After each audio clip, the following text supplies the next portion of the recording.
Hello বন্ধুরা, আজকের জামাই ষষ্ঠী দেখো মটন হচ্ছে। মটন কাঠের জালে মটন হচ্ছে। মটনের কালারটা কত সুন্দর দেখো বন্ধুরা। ভালো লাগলে শেয়ার করবেন,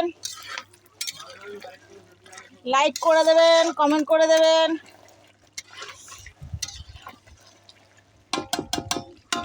দেখুন বন্ধুরা কত সুন্দর কালার এসছে। আজকের আমাদের বাড়ি জামাই ষষ্ঠী বলে 3 কেজি মাটন হচ্ছে। তুমি করতে পারো না কাঠের জালে করে, তুমি করতে পারো না কাঠের জালে ভিডিও করতে। কষা হয়ে গেছে বন্ধুরা এটা করতে দেখাও। দেখুন কত সুন্দর কালার। এবেলা মাটন হচ্ছে, ওবেলা বিরিয়ানি হবে। ওটা কি বিরিয়ানি? তাই সন্ধ্যা ওটা কি বিরিয়ানি?